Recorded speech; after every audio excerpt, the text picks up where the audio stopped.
Jehovah is as near this day as in the time of the ancients. Put yourself in order, becoming one with him. And no book is so easily read as his created universe. Inspiration comes less by books than by what Jehovah wrote. His worlds read him and his works. Frame your speech and your thoughts for him. He will answer you in your own behavior and in the happiness of your soul.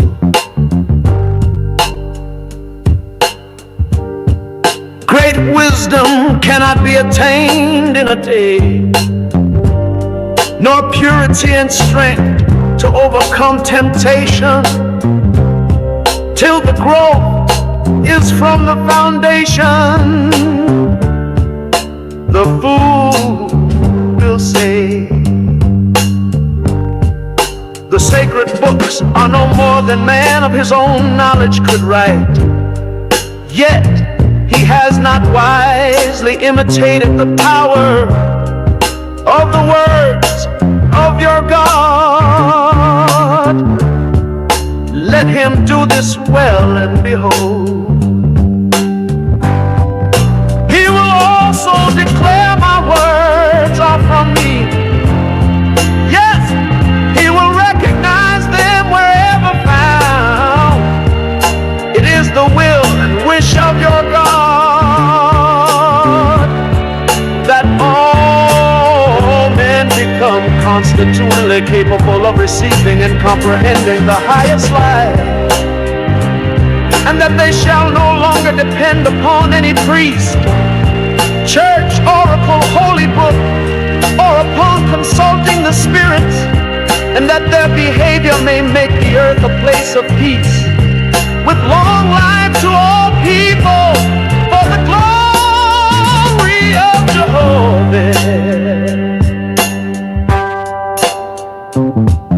To his Ethiopian gods and goddesses, Jehovah said, as you have founded arcs of light in my Ethiopian heavens, to determine the travel of my corporeal worlds, so shall my God of the earth inspire mortals to build lighthouses for man's ships that travel on the oceans, and those who travel in the ships. And those on the land shall know when a ship nears the port, even as you see my traveling earth approaching the place of Cosmin. For this shall be an illustration to mortals, that I have appointed cycles of times and dawns of times, with gods and goddesses to superintend my creations in tenderness and love, lest by chance man becomes despondent, saying, alas, Jehovah did not provide in wisdom commensurate with the magnificence of his creations. Behold, the time draws near when the nations of the earth shall course around the whole earth in ships, crossing the seas and oceans to all the places I created.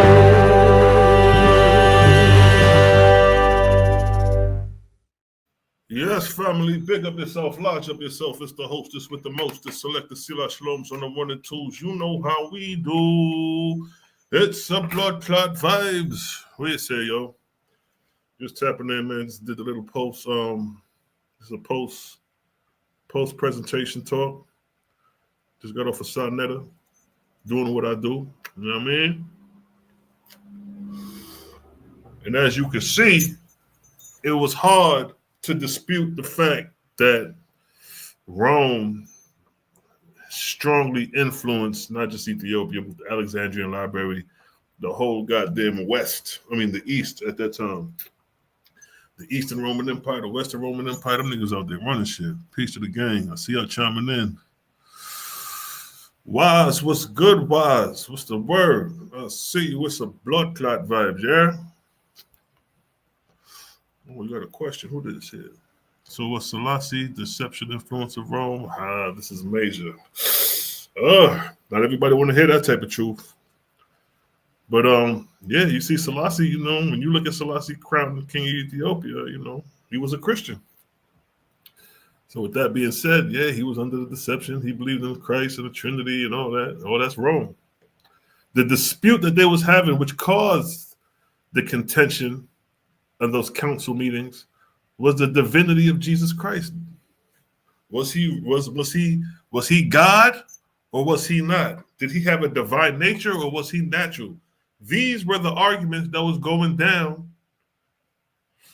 in the 3rd and 4th century, what created these splits, these disagreements, you know what I mean? And things of that nature. Frank and Patty the God, what's good, King? Mahal, y'all see you. Peace to the gang, man. We outside with it. You know what I mean? You know how we do. Let me put some music on a low. You know how we just do the vibe then. Rock the music real low. Yeah, how many of y'all seen the presentation, man? Put a 1 in the chat if y'all seen the presentation. If not, go check it out on Silent TV. Give me a 1 in the chat if you've seen the presentation.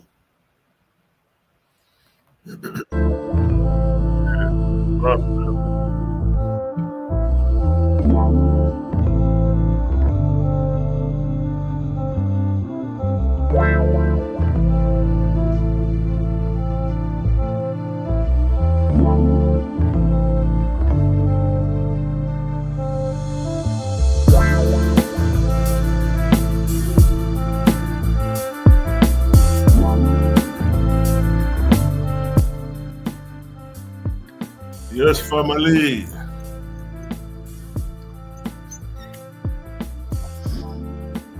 Said Rasta was deceived by Rome. Yes, I.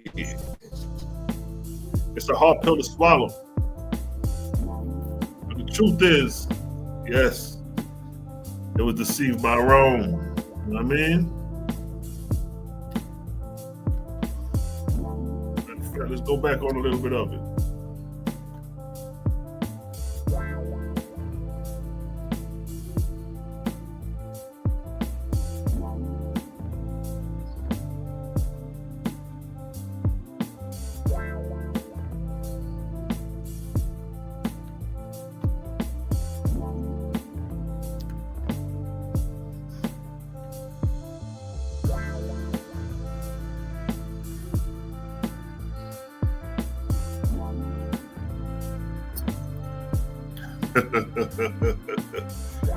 Yeah, y'all go back and watch that joint.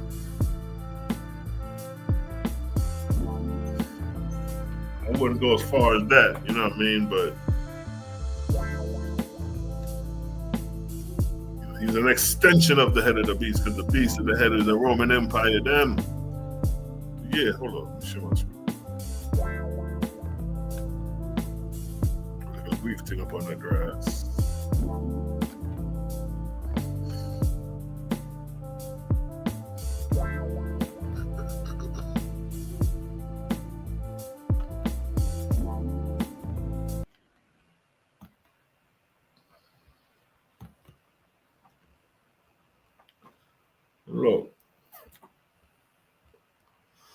Look at this right here. See that? That's the oldest physical evidence of the Gospel of Mark. Right there. It was supposed to be St. Mark who established the church in Alexandria, and he was considered the head bishop. He the head nigga in charge. He started. St. Mark, him, the fictional character St. Mark, who's supposedly supposed to live from 12 AD to 68 AD. It's a lie. This guy never existed. They gave him a pen name, Mario. I don't know who did it, but it was somebody out of Rome who did it. It was one of them church fathers from the 1st, 2nd, and 3rd century. Because Eusebian, right here, let me scroll down to get to him. Eusebian, this guy right here, he's the one who first quote Mark. But look at the time. Look at the time period. We're talking 4th, 3rd century Common Era. That the term Mark is even being mentioned. So we don't even have a Mark prior to Eusebian, and because Eusebian is quoting from Papyrus of Harpolius. But we don't have no records of Papyrus of Harpolius. It's only written in the works of Eusebian. We read about him. So even Eusebian's information is backdating this fella right here, let alone St. Mark. So St. Mark is a pen name. Somebody made that name up. See, look, the Gospel of Mark was originally anonymous, meaning to say there was no name attached to it. So when you read it, you just reading whatever the story talking about. Ain't no Gospel of Mark or none of that. They gave you that. See that? And look at this guy, this papyrus. This is the oldest papyrus that contains the title, according to Mark. According to Mark. That was found in Papyrus 137, and look at the date, 150 to 200 CE, Common Era. See that? These names were anonymous. So Mark, Matthew, Luke, and John. I was just dealing with Mark based off the topic and the subject matter that I'm dealing with. But that goes from Matthew, Mark. All those are pen names. These Gospels had no name attached to it.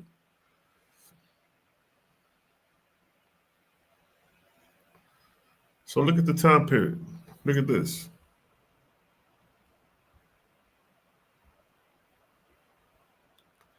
Look at that. So St. Mark is supposed to have established the Church of Alexandria in Egypt in 42 AD. But that's not recorded. What's recorded is Papyrus 137 and Papyrus 45, and they date the time of St. Mark to 42 BC. So there's no written account for 108 years from this papyrus and 158 years from Papyrus 45. No written account on the name of this gospel. But by the time we get to the 3rd century Common Era, they're writing about according to Mark, the Gospel of Mark. So somewhere in between the 1st, 3rd, and 4th century is when they gave that name St. Mark. Somebody put that there.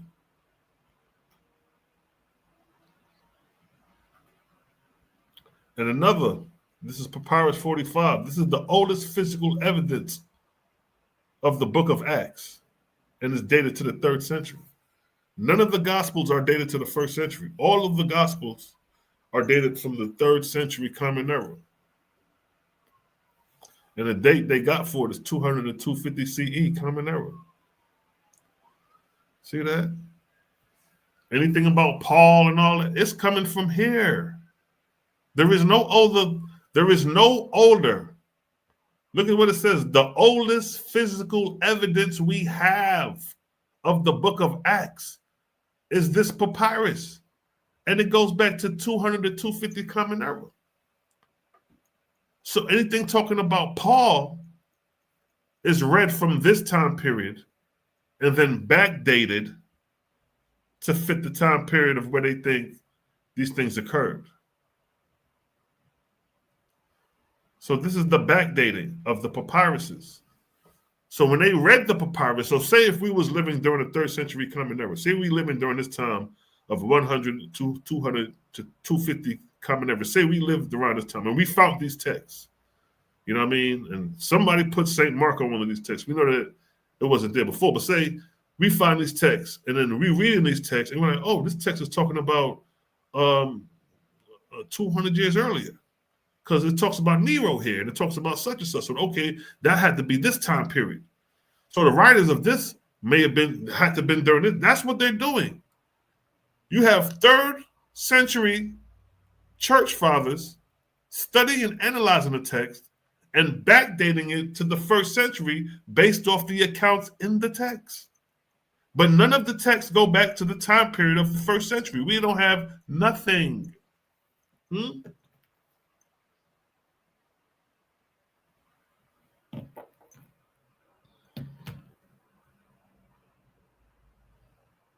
And then I showed Roman authority. This is what they couldn't escape.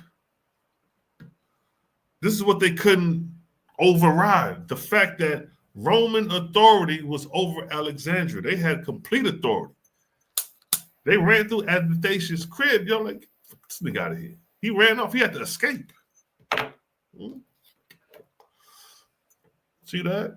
Now, this is a map showing the Roman Empire during the 4th century. Look at the extension of the Roman Empire in the 4th century.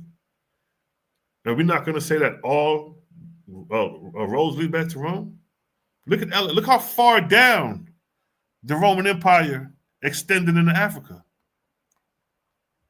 See that? All the way down here to Thebes. You had Thebes, shit, they damn near right on the border of Ethiopia. They right there. You know what I mean? So Rome had complete authority over Alexandria, Egypt. Now, Alexandria, Egypt is where St. Mark's supposed to establish the church, and he's supposed to be the first patriarch, the first head rabbi, head nigga in charge. Supposedly 42 AD, but that's backdated. That's not even true. That's false. See that?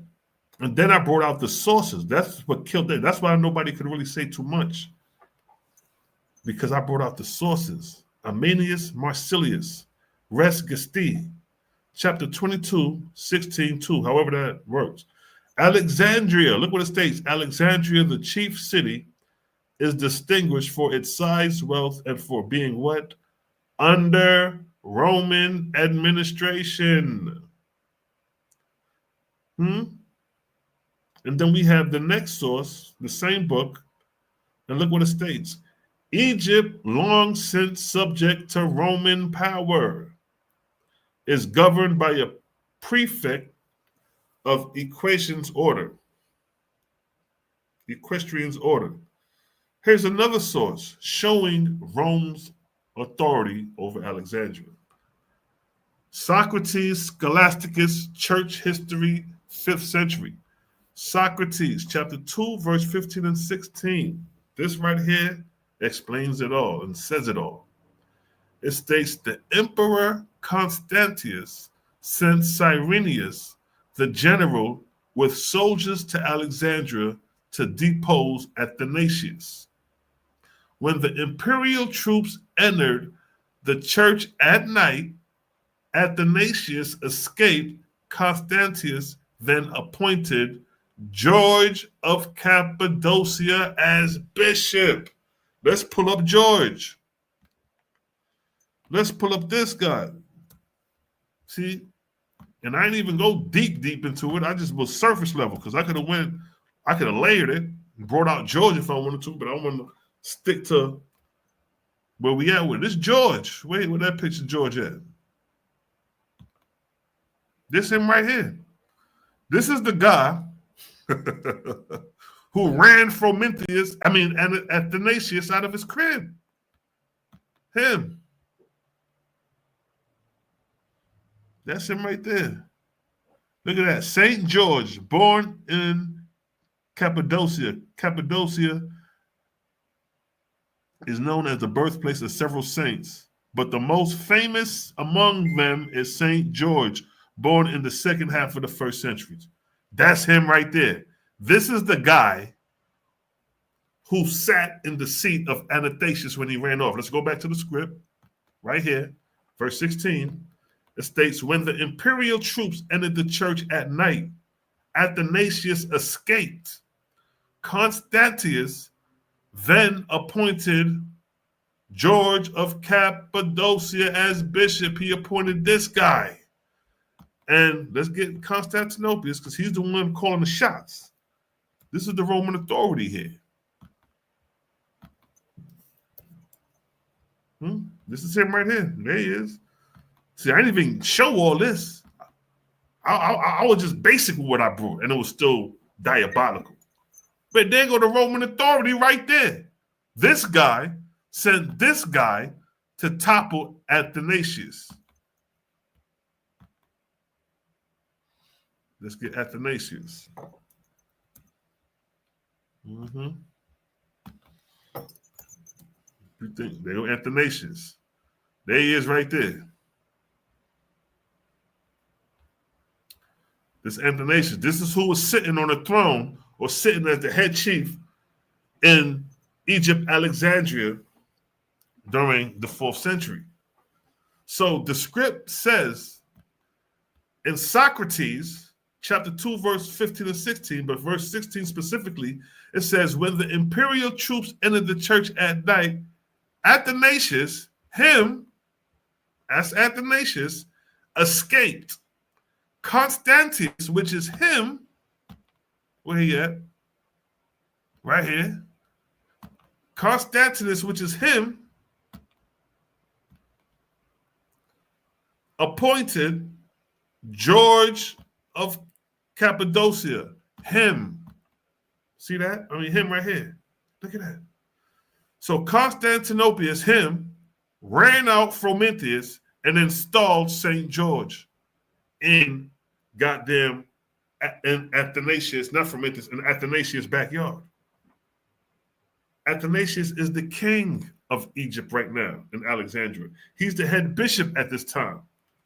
But Rome, showing their authority, made the nigga flee. Constantinus, him, had Athanasius low running. Athanasius was low running out of the Alexandria church, trying to escape Roman authority. And then when Athanasius escaped low running, he went ahead and set up St. George. This is Roman influence and authority over the Church of Alexandria. And the Church of Alexandria is what went down into Ethiopia and inspired the Church of Ethiopia through Frumentius. So if Athanasius is getting punked and pushed around by Constantius, that's showing you who running the show. That's showing you who running the show. And you got another 5th century source. See, when I brought out the sources, that ended everything. You see, it wasn't too much talking. Because I was going to say sources. Sozomen, Ecclesiastic History, Sozomen chapter 3, verse 3 and 4. The Emperor Constantius commanded that Athanasius be expelled from Alexandria. What are we talking about? Rome is in charge. Rome got complete authority because what man could come to your country and tell you to get out and then set another person in charge? That's supremacy. That's supreme authority. So it says, the Emperor Constantius, commanded that Athanasius, be expelled from Alexandria. It ain't the other way around. The Alexandrian church, Frumentius ain't calling nothing. He ain't calling no shots. Frumentius is being bullied. Lead the block, nigga. Look what verse 4 say. Officials of the emperor arrived with soldiers and seized the church, installing George in the episcopate. What are we talking about here? For those who don't know what an episcopate is, let me give y'all the definition. Let me show you what it is. Look what it states, episcopate. The office or term of office of a what? Bishop. So Athanasius is the bishop of Alexandria, and he just got punked and pushed out by Constantius, and Constantius told George to go ahead and set up shop. That's gangster. That's mafia tactics right there. That's mafia talk right there. So look at that. And I brought out another source. Athanasius himself reporting Roman authority. We got a first-hand account from Athanasius himself. And it states, I was driven from my church by the command of your officers. See that? He talking to somebody saying, yo, man, your people ran me out, man. Wait, what's up? I'm over here on the block hustling, And your people came on the block and ran me off the block, and now they setting up. I can't get no money out there. What's going on, son? That's what's going on. To put it in the street terms, when I put it in the street terms, I'm going to make it make sense. It's going to make sense. And it all makes sense. And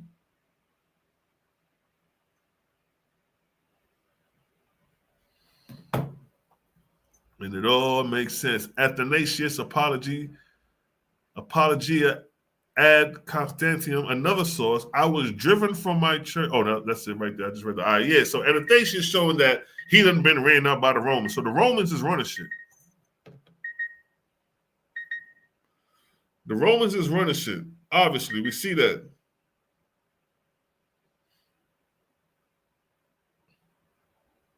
Well, tight.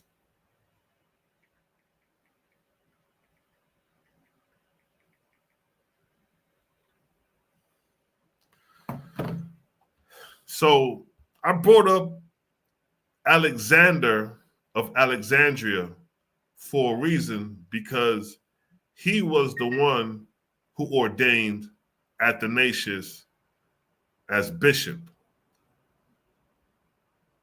right? It says, now Alexander ordained Athanasius as his successor, and I read the sources showing you that Alexander gave Athanasius the throne. So when Athanasius get on the throne, here come the Romans bullying this nigga, making this nigga run off the block and all that. We see it. So it's showing you, although the Alexandrian church got their hierarchy set up, they got their system in order going, they still are subject to Rome.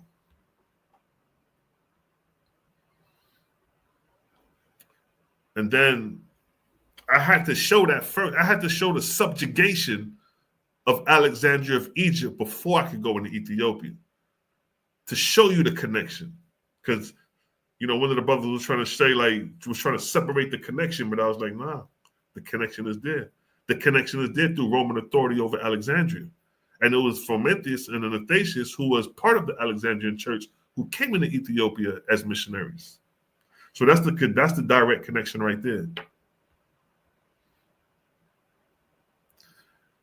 Athanasius commissioned Frumentius. So I'm showing you the pedigree of them. I'm showing you the chain reaction and the split and the differences between the church. Because if Rome was cool with these niggas, they wouldn't be doing all that. They wouldn't be running Frumentius off the block.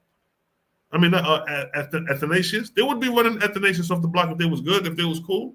They'll be in an alliance. It'll be all good.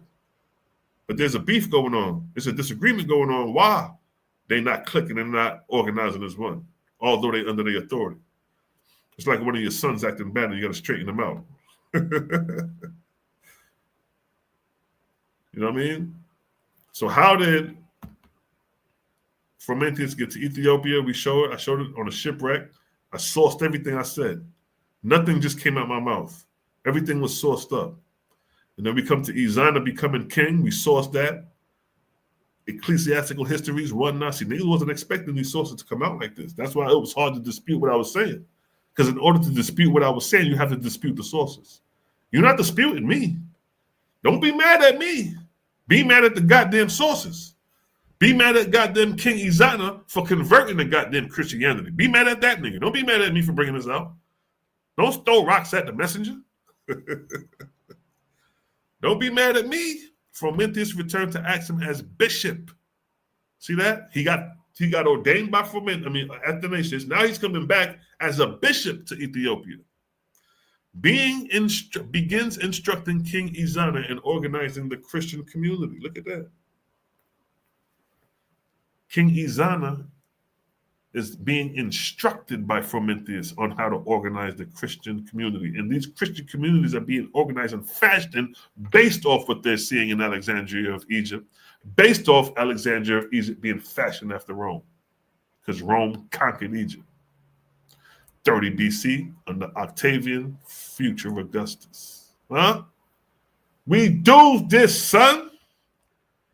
Now we have Izana converts to Christianity, early 4th century. Izana inscription, Socrates, Scholasticus, chapter 1, verse 19. First Ethiopian king to embrace the faith, Christianity becomes the state religion. Nigga, that's the source, the inscription. It's him, Izana himself, letting you know that. See that? So what I just show without a shadow of a doubt. It's hard to dispute what I'm bringing out because the evidence is speaking for itself. You know what I mean? I just sourced it up a certain way. World, chill out. Sit down. So I sourced that thing up a certain way to where it's hard to dispute what I'm saying because that's not me saying this. It's coming out the mouth of Izana himself. It's coming out the mouth of Athanasius himself. What's going on?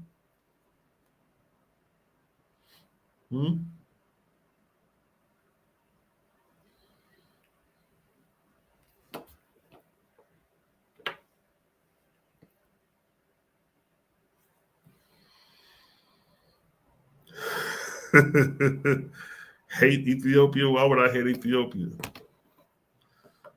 What it is that is disturbing you was being brought out. The fact that you should hate King Inanza.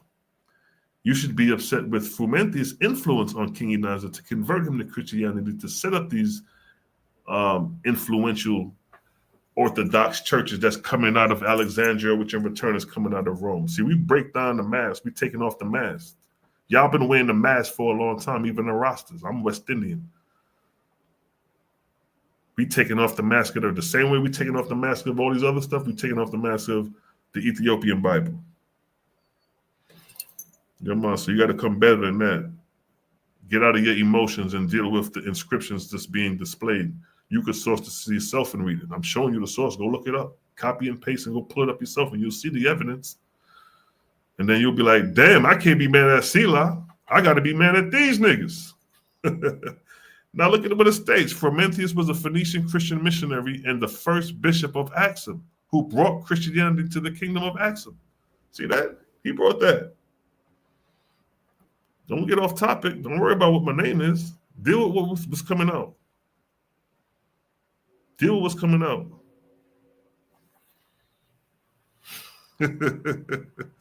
That's when you know you're up under somebody's skin, when they start drifting and talking about, well, why is your name in this? No, that ain't got nothing to do with the fact that Rome then got their foot in the throat of Ethiopia. That's what we're dealing with. That is more devastating than the definition of somebody's name. So now, look, Frumentius set up the first monastery. The first monastery. Not the second. Not the 22nd, not the 230th. The first monastery was set up by Frumentius. Huh? So King Izana is allowing Frumentius to run through Ethiopia and set up these monasteries, these episcopals. The whole tradition is set up. The people of Ethiopia call him the revealer of light, the father of peace. See that? Hey, Cosmo, you still. Shout out to Cosmo Killy in the Billy. You want to hop on live with me, King? Let me give you the link, man. My nigga Cosmo in the building. I hopped on, did a little after party for a quick second. Let me see if the brother want to come on, man. Let you talk your piece. We're not going to entertain those who ain't got nothing to bring to the table. You know that. But I'll listen to the chit chatter. You know what I mean? Cosmo Killy in the Billy. So they go King Izana, the king of Axum. He lived from the early 4th century to the mid 4th century, 320 to 360, Common Era. This is where it all started. This is where it all begins, right here. During this time period, right here. Remember, Frumentius translated the text from Ge'ez in 347 CE. So that's during the time of King Izana. And we got the one and only, our brother, Cosmo Killy in the building. Let me see if you're there. Word, Jelly Bird, man. What's going on, man? Cosmo Killy, hey, talk to me. Hey, what they got for this, man? As you see, nothing at all. They couldn't do nothing but agree. See, I'm starting to understand more and more every day why they don't like to deal with us. Ain't no wiggle room. You gonna be right and exact, or you ain't. Right. Facts. You know what I mean? You're gonna be right and exact. We're not gonna let you filibuster and move the goalposts and try to, you know what I mean? There was no comeback for what you said. The information objectively proves itself and historically proves itself. You know what I mean? Many with firsthand description. I'm about to send you that doc right now too. Yeah, that's dope. Yeah, that's dope. You know, Descriptions of what's going on. You dig what I'm saying at that time. You know what I mean? You had kind of broke that down even earlier. You know what I mean? You just didn't focus solely on the it was kind of still surface level when I brought to them niggas. Mm-hmm. You know what I mean? But you have been showing the physical biblical chain. You know what I mean, of authors. You dig what I'm talking about when it comes to that Bible since the first Sanhedrin in 450 BC with your boy Ezra. You know, tell them about Ezra, man. What Ezra do, man? People don't know that the same way all roads lead back to Rome, all roads lead back to fucking Ezra, my nigga. Yeah, all biblical roads lead back to Ezra. He is the one that actually writ the version of the Hebrew Tanakh we have today. Exactly. Old Testament, and well, the modern Old Testament is what's left of the books written originally by rewritten, you know, or inspired to be written by your boy Ezra in 496 BC, and it wasn't finished till 450. Right. You dig what I'm saying? So the first time that they start compiling this text, they was under Babylonian captivity and speaking the language of the Babylonian, which is Hebrew. That's crazy. Right? Everybody just imagine that, Cosmo. We just boxed them in just that little part of history right there, let alone if we was to trickle it back to Ezra coming on down, even to the Ethiopian Bible from there. Yeah, catastrophic. You can't get away from it. And then the death blow is that they can't get away from the source writing is in Greek. Exactly. You can't That's get past a death blow right there. Right. That's a death blow. Even by the time that the so-called Christian authors would have had it, even during the Hasmonean dynasty, they wouldn't have had the books as we know them today because the authors wouldn't have been alive. You see what I'm saying? The Hasmonean dynasty, the time that they should have existed, that it should have been there, is 140 plus years later, 120 years later, with the birth of quote unquote Jesus, which we ain't sure if it's 4 AD, 0 AD, or 4 BC, 0 AD, or 6. But you know what though, cuz I ain't gonna front, yo. When I first did that backdating of that shit, I kind of ignored that. I kind of let that shit rub. I'm glad you pressed the issue of that motherfucking time period. Because when I first did, I seen it, bro. And I was like, nah, that can't be. That's wrong. That's over here. I kind of like, but so when you brought it back to my attention a couple months ago, or last year, whenever, I was like, we got to, we according in our little space, we got to deal with this because we got to deal with it. That's a whole. You open up. Because look what it opened up. Look what it opened up. Just understanding that you got the timelines. It opened up Egyptian chronology. Not only the Gies Coptic book. You dig what I'm talking about? You linked all that. Just came in that one little understanding. Exactly. That's why OWASP is dope, bro. I'm done trying to get I don't even try to get people to read it. Hey, you see how they're still trying to take. Although I say, you know what, nigga, we ain't got to be in OWASP with these niggas. Let me just beat up what they own already. Yeah. You know what I mean? And they try to take the shot. Well, see, like Moses. Moses, man, he all over the place. But if that boy Zion, what's his name? Zion Warchild or whatever. Yo, if he went that battle with you, my nigga, yo, you gonna cook that nigga, bro. Cause see, these niggas like to fucking talk, man. They like to ramble their mouth and be scattered about with the information. Oh, Ethiopia, go back. Like, no, we're not talking about Ethiopia 10,000 years ago. Right. We're talking about Ethiopia in the 3rd, 4th century Common Era. And then when we bring them back to that time period and we bring them back to Frumentius and other things, just like you said, they can't escape that shit, bro. Right. Hey, I just sent it to you, too. I just sent you the doc. The timeline trumps everything. Exactly. When you put it on a historical timeline and you can prove it historically. You dig what I'm saying? And then show the conjecture. Right. You dig what I'm saying? To where they were taking events that happened years ago. You dig what I'm talking about? And aligning them with the biblical narrative after the event had already happened. They just backdating the info, writing it into their narrative. That's crazy. It's actually ingenious. You dig what I'm talking about? If it wasn't for them niggas, we wouldn't even have this to go off of.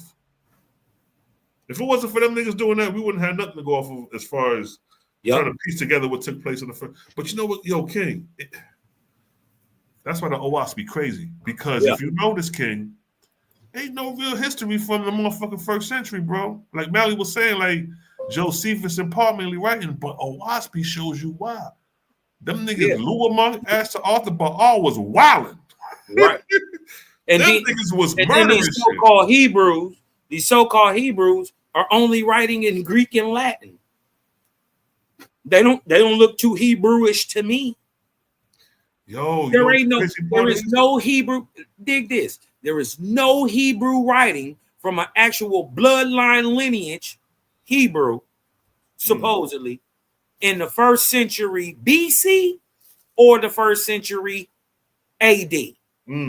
Not one. Not in Hebrew. Not Josephus. Not Paul. Not John. Not Mark. You would think the oldest Ethiopian text would have come from Aramaic or something. Or fucking Hebrew. You would think the Ethiopian would be connected to the Aramaic and the Hebrew. Nigga, that shit come from the Greek, bro. It come from the Greek, bro. And think about it. Had been in Greek, right? Since Philadelphia's. We talking about 300 BC. It had been in Greek since that time. Right, exactly. I brought that out, showing that the Septuagint, we're not in a debate and a discussion. The Septuagint is your first translation in the Greek, the Old Testament in the Greek. All right, hold on 1 second, C. I'll be right back. All right, okay. Yeah, so by the time we get to the gospel, the Garner Gospels of Ethiopia, the oldest Ethiopian Christian text. By the time we get there, man, Greek is already flourishing in biblical texts. But see, if you get any of the books that are not coming from the works of Frumentius, because Frumentius, he translated the New Testament. You know what I mean? There's no reference of the Old Testament. So we could speculate and say, well, if he did the New Testament, I'm damn sure well he could have did the Old Testament. But then when you hear about these 9 saints who left Eastern Rome to come into Ethiopia because of the persecution, it says they came translating Greek texts into Ge'ez. You know what I mean? And these were Syrian, Syriac. So if you Syrian, Syriac, more likely you could. If you can read and write the Syriac, nigga, you could basically read and write the fucking Hebrew, because all that shit is all in the same dialect. It's in the same Phoenician language, the same Phoenician family.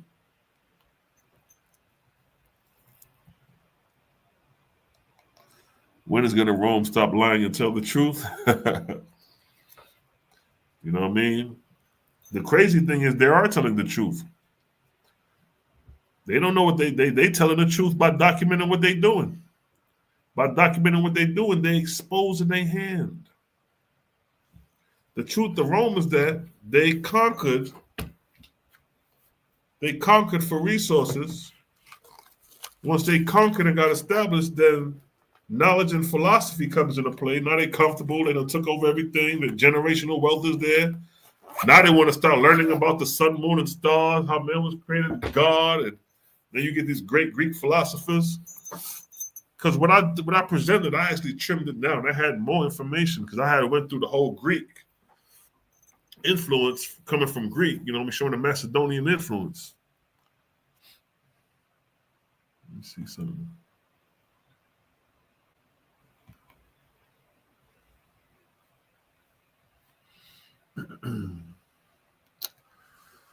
Yeah.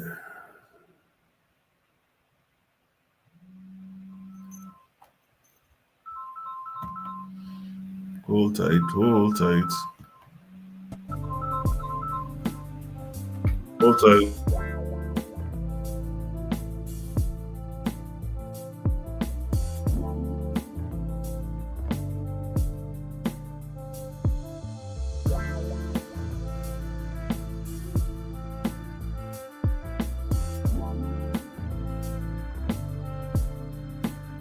Cosmo Killy in the Billy.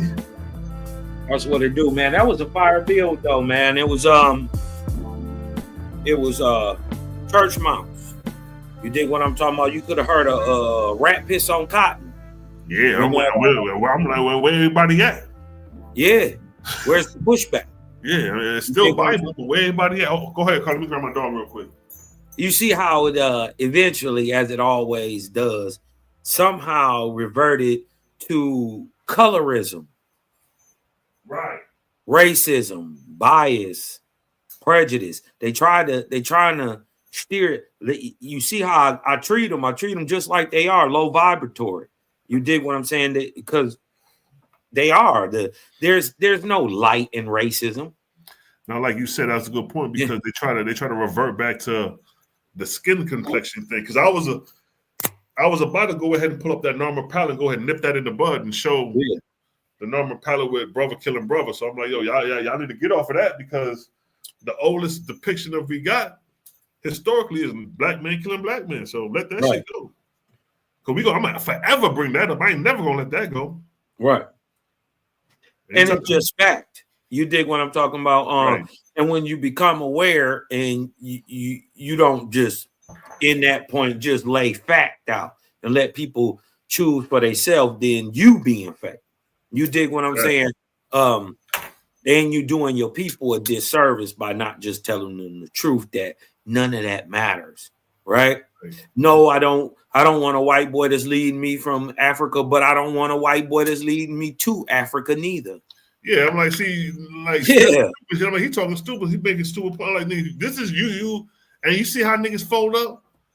That nigga Sonetta was like, yo, Moses, this is your topic. You always talking about Ethiopian Bible. And he goes, oh, nah, I don't fuck with the Ethiopian Bible. I say, yo, you all over the place. What about the strong concordance in the Phoenician and all that talk you be talking about Ethiopia? Right. And you're not representing the Bible. And then the whole point is you kept talking about Africa, this, Africa. There ain't no proof you from Africa.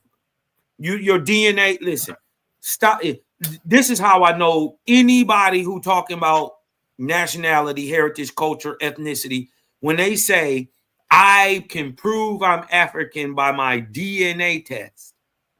This is how I know proof right there. Scientifically, you don't know what the hell you talking about. Because let me tell you what the white letters and what DNA and human genetics say about itself. It says it can't.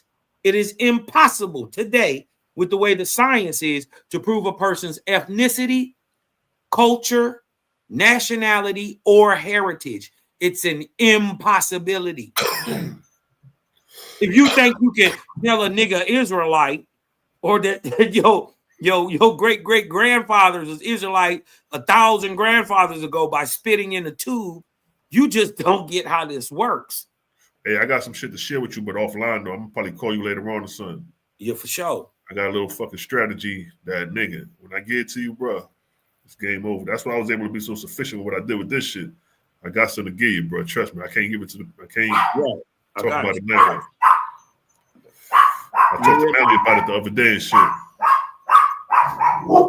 Yeah, I you know what I mean. I seen the come on and look. Cállate. Sit. What you saying, King? I said, yeah, I see how the vision. Rush. Hold up. I like how that how the visuals and all that stuff came out on you. You dig what I'm saying? Right. I mean, Yeah.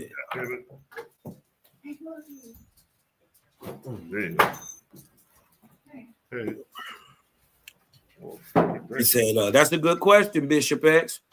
When is Rome gonna stop lying and tell the truth? Well, Exactly.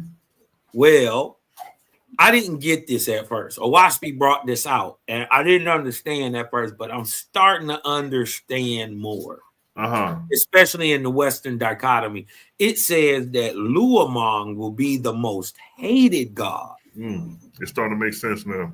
It's starting to, the number that was done on people, you know what I mean? Yeah, facts, yo. In the name of Christ and the Holy Spirit, Holy Ghost.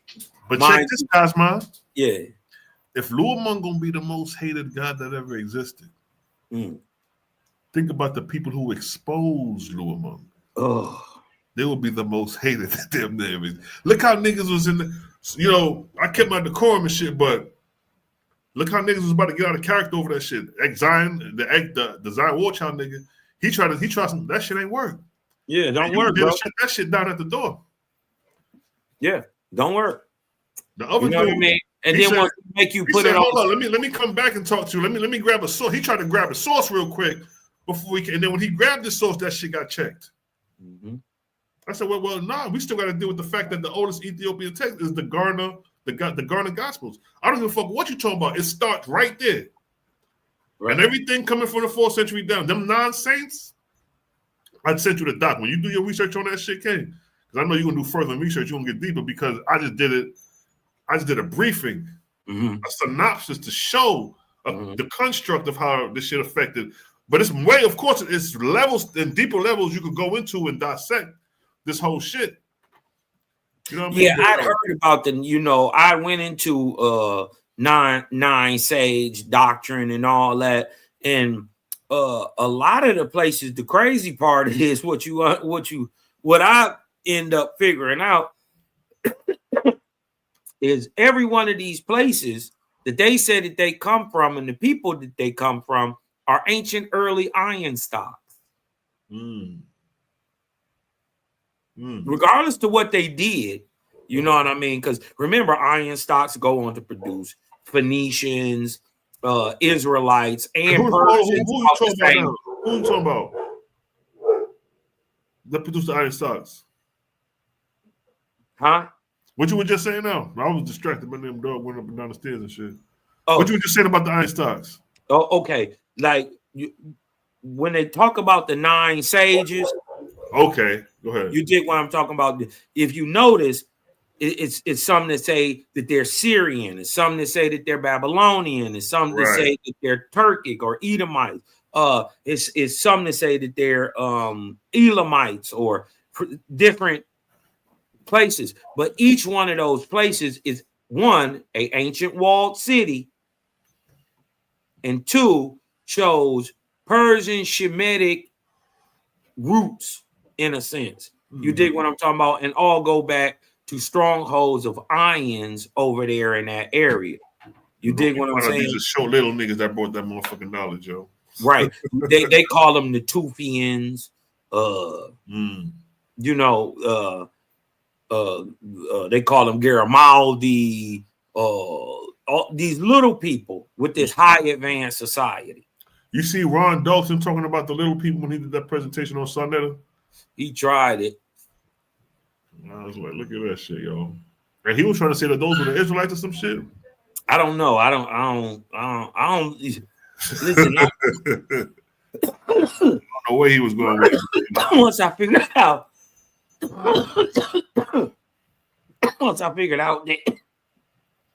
that the people of the book and the people that actually lived are two different people. I stopped listening to people who tell me that they the people of the narrative. Because Right. the people of the narrative are not Israelites. In fact. So, first of all, you telling the story of the Egyptian, of the Hittite, of the Assyrian, of the Babylonian. You telling their tales.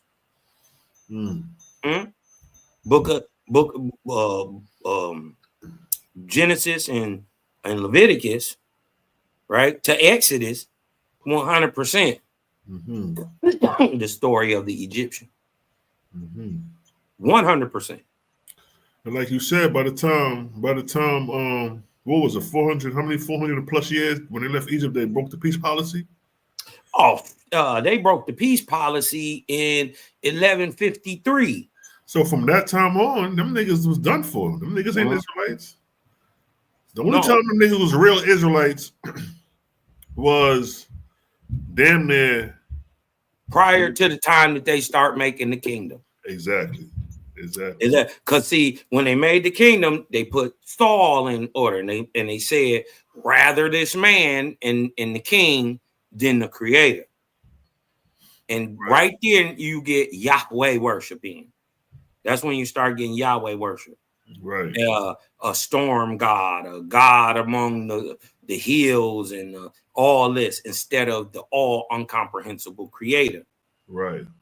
Right. This is when you start getting books. Why? Moses and them seen this coming. God damn it. You dig what I'm talking about? Because what people don't understand is who was leading this.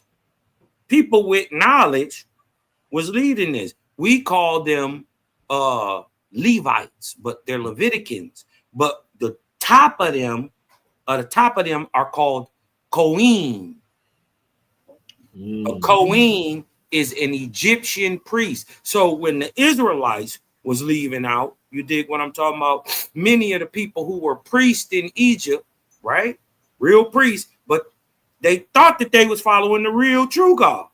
You dig what I'm talking about? So when they seen Moses cutting a fool, like, whoa, wait a minute. We leaving with y'all. Right.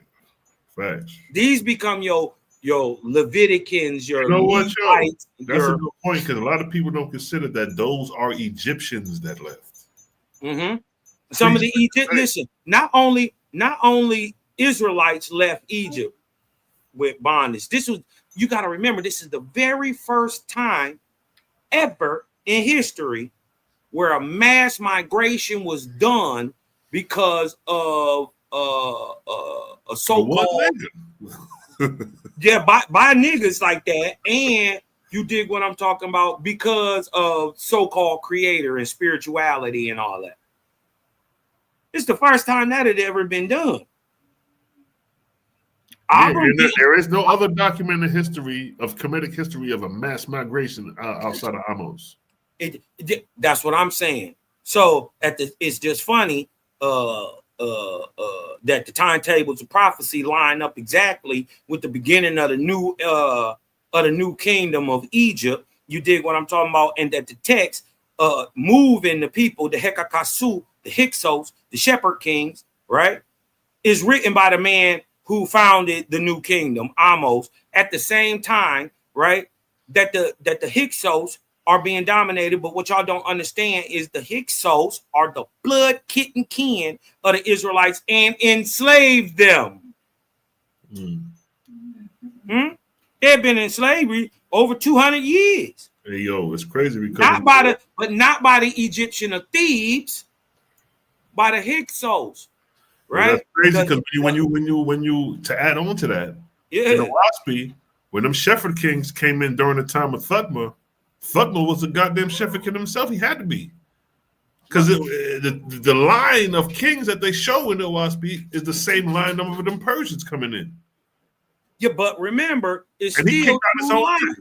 It's still two lines. One that go on to be Hyksos or shepherd king. It was already there before the line that go on to be what we call Theban.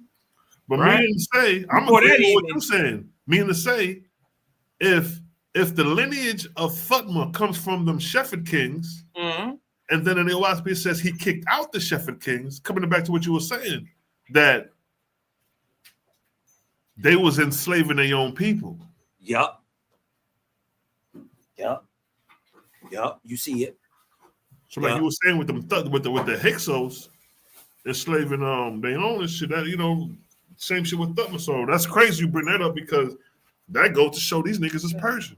Yep, they don't even know that the Lycians are the shepherd king, the Hyksos, the Hekakasu. They the same people. Same stuff. Them the people that had Moses and them in slavery. It wasn't even the real quote unquote Egyptian. You know what? That's crazy because even in the Egyptian records, it shows you that the Nubians and the Egyptians was going back and forth. Why would they be going back and forth if they brothers? Or if they cousins and family? These niggas is warring. They not. And we got to remember, their rule, Hyksos rule, stops with the new kingdom. Right? But we got at least 220 years of rule just being ruling over the Israelites. Right? Owaspis says it's over 250, and science and archaeology agrees with that. Right? So from the 1750s, or what they call the middle second intermediate period, that intermediate period, you dig what I'm talking about? From the 1800s on down, where Mentuhotep and all them gets overthrown. You dig what I'm talking about? Because what they don't understand is that the Avaris or Hyksos dynasties in the north, right, were running concurrent with the Theban in the south.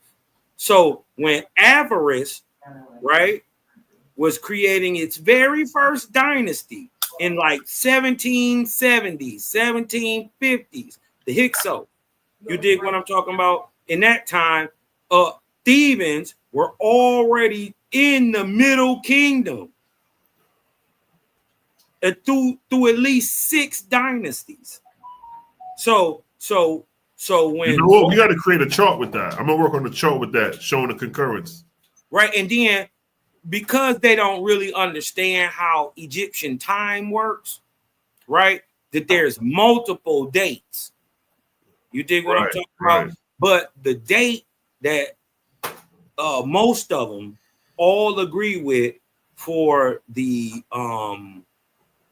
is the beginning of the new kingdom. What year that happened? They agree on that, right? And we do too. Exactly. We agree totally with all that, and that timeline that goes along with that. Right. The whole new kingdom. Actually, that new kingdom sets the fucking cycle right there. Right, and what they gonna end up understanding is that through Egyptian titulary, the same man who they are calling Amenemhet III, right, in northern Egypt, in his Hyksos Egyptian name, his Theban name at the same exact time is Apophis. And he was an enemy, even though still hierarchy. You dig what I'm talking about? Because he ruling in Avaris, these niggas ruling in Thebes, way in the south. You dig what I'm saying? So Kamos and Amos and them come from Thebes, but for hundreds of years, them niggas, Sinkare Tau and Amos III and all them niggas, they was put even Moshe, aka Amenemhet IV, was putting whooping. You dig what I'm talking about? Listen, I'm telling you, the Lycians, the shepherd kings, wasn't no joke. They wasn't no joke. How you gonna listen? They made them split the country. Them niggas was warm back then, yo. One of them goddamn motherfucking hieroglyphs with them niggas taking niggas' heads off and shit, yo. Yeah, they wasn't playing, bro. That's why I said the committed niggas better stay the fuck back too, because boy, I got something for their ass. I got a booby trap for them niggas. Oh, wait. All that my talk, nigga, throw that out the window. Woo. Cook Throw that my out eye. the window. You did. We're gonna show you what my eye is right now today. Yeah, you dig what I'm talking about? And if my eye is that today, guess what it was during Egyptian times? Same thing. Exactly. Come on, man. It's so understanding what's going on in creation is actually very simple, right? We make it hard on ourselves. We make it tough. You did what I'm telling. Understanding that there is a creator that creates all, and all things even include God. Even a child can understand that. Right. That a God, a Lord God, and a Lord ain't the same thing. Mm-hmm. A child can understand that. Exactly. So I had to get to the point to where I'm kind of creeping into this point to where you gotta kind of just, you gotta kind of Johnny Appleseed the information, like you throw it at them like, ha. Yeah. And if they catch it, they catch it. If they don't, they don't. You know what I mean? But you gotta kind of let it be that. Like you can't like browbeat nobody with it or make them want to better themselves. Right. And that's what it comes down to, So what was that shit War Child? What Sando was talking about with you and War Child? He trying to set up a debate about. What was y'all going back and forth on? I guess he's trying to say that Rome had no influence on Ethiopia and Egypt in the 3rd century. Right there with that shit. 3rd, 4th century CE. He's dead. Right on the spot trying to bring that out, man. He dead. He ain't had no what I'm trying to tell you is the whole fact that you dig what I'm talking about. You have the Aryan conspiracy and Constantine calling the Nicene Council for all of Christianity. All that's going on simultaneously. What was going on with Prometheus in Ethiopia and all that? That's crazy, yo. Right, and it's not till after they consolidate the idea or the understanding of what the story that they're going to tell in Christianity is that Frumentius gets sent to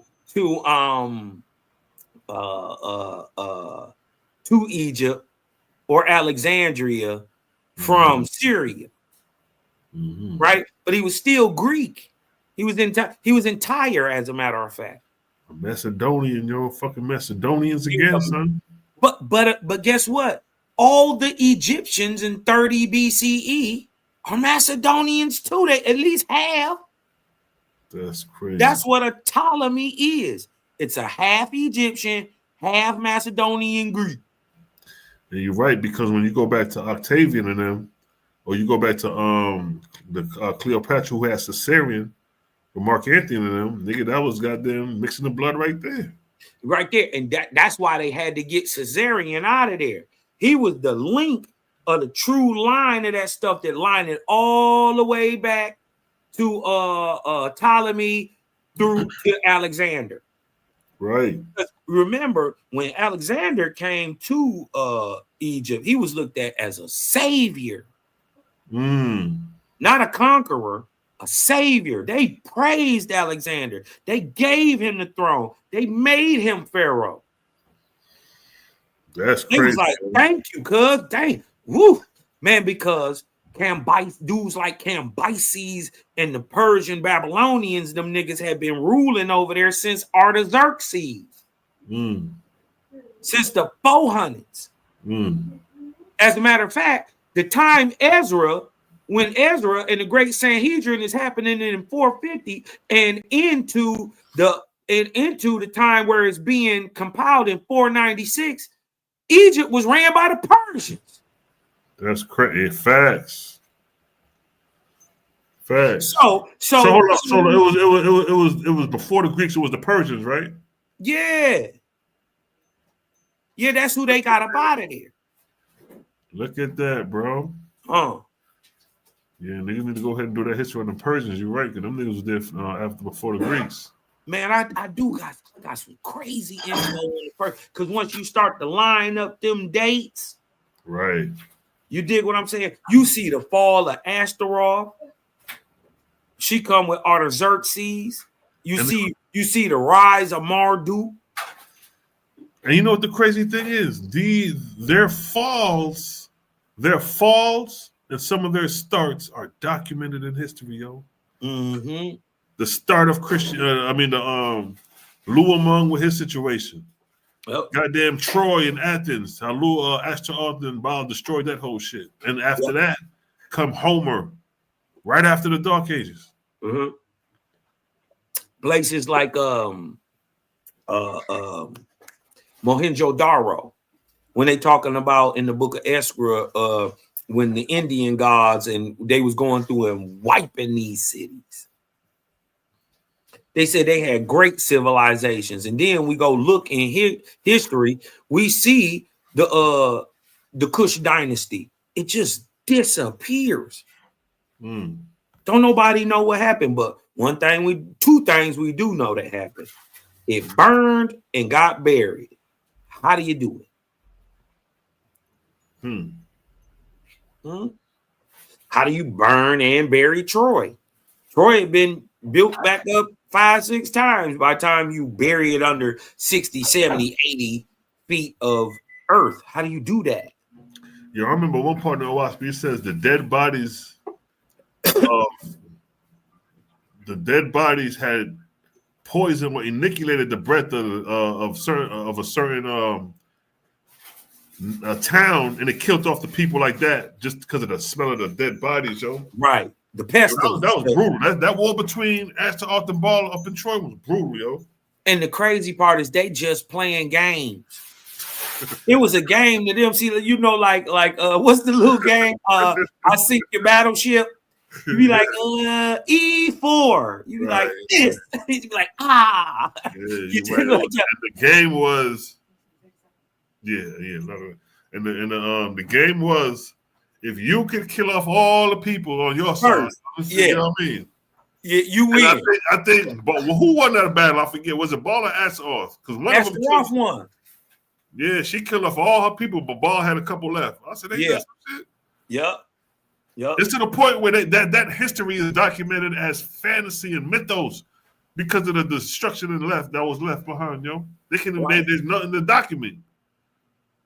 A lot of this stuff, and then the crazy part is it's tied into our human mythos. You dig what I'm talking about? So much so that in those areas, it's told in various stories. Right. And different variations of the same story. They got this same story where in Owaspy, where Astaroth goes to a king of Baals, one of Baals, and tells him about, don't let your son go over here and all this, and he's gonna get killed or something like that. And it ended up happening. But they got this same story in Herodotus, in Homer, in all different types. Yeah, that's what I'm saying. It all leads back to Homer because he the first nigga to bring it to Europe. Exactly. So it's like shit. Homer, he the one who documented Troy and all that shit and them wild ass stories. But he got Troy in there and he got Athens in there and they talk about the wars in there. But then he got the Cyclops and all this monstrous shit. But and the dope part is Homer start recording, doing all that right at the end of Esdras. That's what I'm saying, right there. Yeah, he the first nigga to come out the ashes and start documenting the history of what's going on. What's going on? What I heard. And you then, think what I'm talking about? What I seen. The Greek he writing is not the Greek that was pre-Dark Ages. Man, that it would have been pure Etruscan. Wasn't no like for real Greeks yet. Exactly. And you know, right? They just call that the Greek Dark Ages because what come out of that is Greeks. Exactly. That's really called the Bronze Age collapse. Right, yeah. It just went missing, y'all. Yeah. It just went missing. And I got an idea And yeah, we need to work. See, like we go touch in because once I'm gonna show y'all what I know Escra is, but I'm gonna show you it. And so when we see Escra in actual motion, you gotta start thinking of it a certain way in a certain type of destruction. I mean, it would wipe a mountain out. Yeah. And then it's coming down like rain. Think molten lava coming down like rain. But the molten lava is coming, right? Because the material is being heated by a thunderbolt. So it's turning the material to plasma. So not only is the plasma coming down 2 times hotter than it's damn near hot as the sun. You think what I'm talking about? 2 times, 3 times hotter than what that shit is the ground.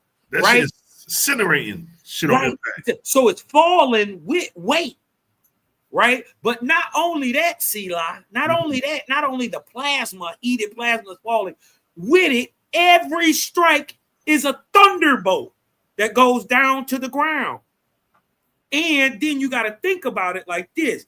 Just like it rains, and each literal drop coming down in Escra, every single drop would be a thunderbolt with the plasma falling down, and it would do that in like rain. You ever seen rain come by in waves and just watch the rain? It'll even while it's still continuing raining, you will see it like wave.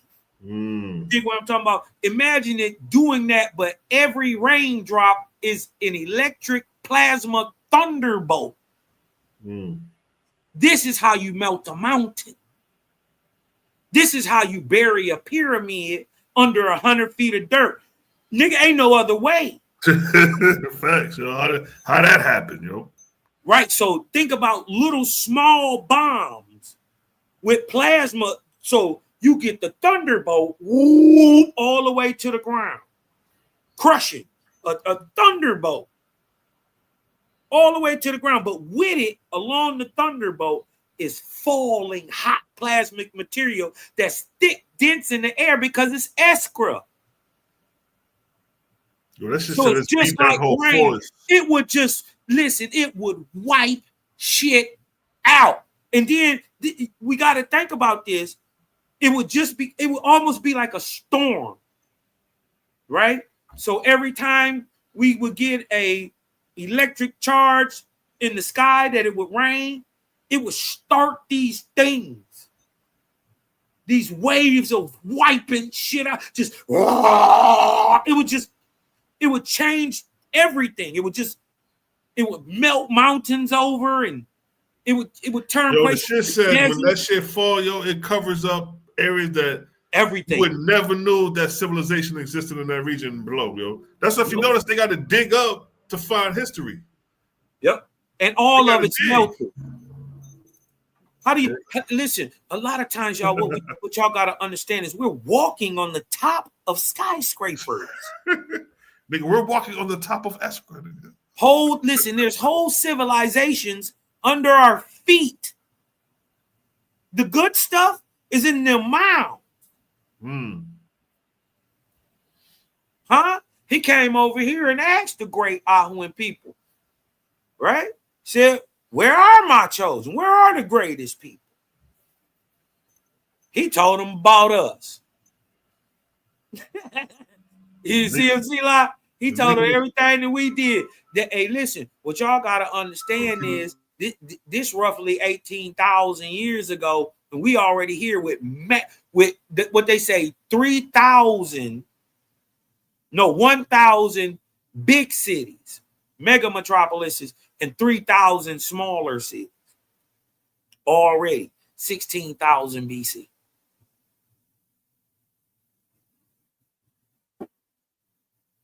It ain't what they told you it was. They try to tell you that the older we go back, the dumber we gotta be. It's not true. That's totally false.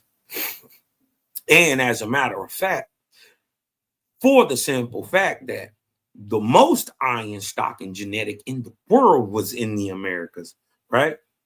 The ancient mound builder stock, you dig what I'm talking about? They go on to build your treetop cities and also your walled cities. Your mountaintop cities and your walled cities are built by the same people.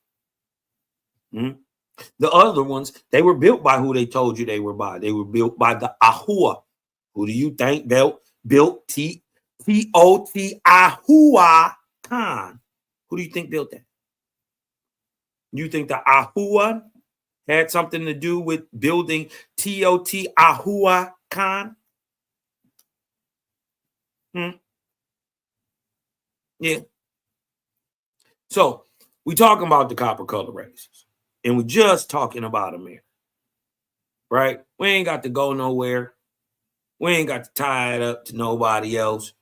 But when we get in over here and we talking about what's happening over in the Mediterranean, what's happening over in Egypt, what's happening over in Rome, what's happening over in Turkey, and what's happening with this dang on Bible and the influence of how it got even into Ethiopia, you can't get around these facts that all roads lead to Rome. Back to Rome, yo. Them niggas ain't like when I was saying that, but shit, nigga be showing it. You know what I'm saying? Like, you think I like that shit? But it is what it is.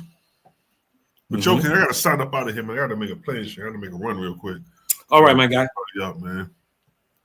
Hey, man. Coming on like always, man. I'm gonna hit you up later and shit, holler at you and shit. Tell you what I was talking about earlier and shit. For sure. Love, like, balance out there to the family, man. Y'all go to Cosmon Cal TV, sub, like, share, thumb up the videos, man. Make sure y'all sub to the homie channel before y'all get up out of here. Hey, C-Lock, hey, do something for me before I get up out of here, cuz.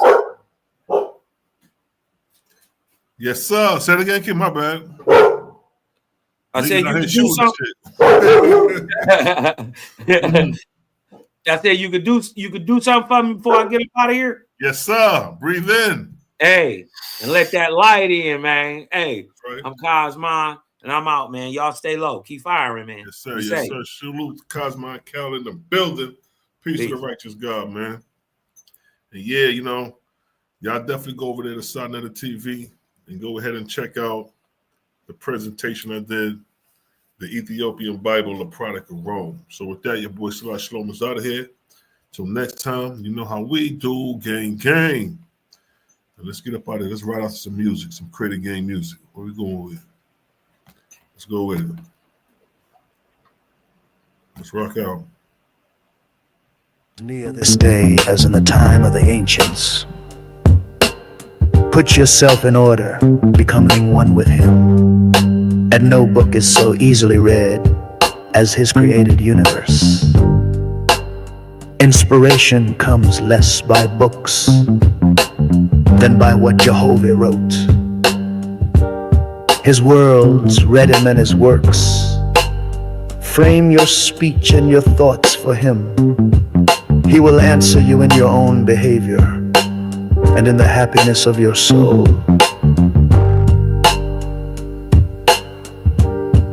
Great wisdom cannot be attained in a day,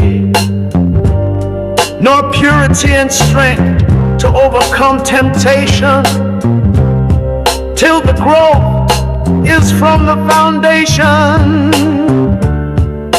The fool will say, the sacred books are no more than man of his own knowledge could write.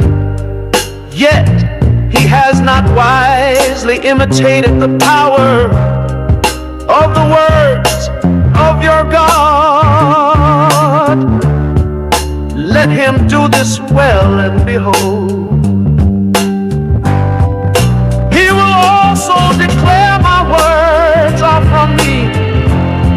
Yes, he will recognize them wherever found. It is the will and wish of your God that all men become constitutionally capable of receiving and comprehending the highest life, and that they shall no longer depend upon any priest, church, or wonderful holy book, or upon consulting the spirits, and that their behavior may make the earth a place of peace, with long life to all people, for the glory of Jehovah. To his Ethiopian gods and goddesses, Jehovah said, as you have founded arcs of light in my Ethiopian heavens, to determine the travel of my corporeal worlds, so shall my God of the earth inspire mortals to build lighthouses for man's ships that travel on the oceans, and those who travel in the ships. And those on the land shall know when a ship nears the port, even as you see my traveling earth approaching the place of Casmen. For this shall be an illustration to mortals, that I have appointed cycles of times and dawns of times, with gods and goddesses to superintend my creations in tenderness and love, lest by chance man becomes despondent, saying, alas, Jehovah did not provide in wisdom commensurate with the magnificence of his creations. Behold, the time draws near when the nations of the earth shall cross around the whole earth in ships, crossing the seas and oceans to all the places I created.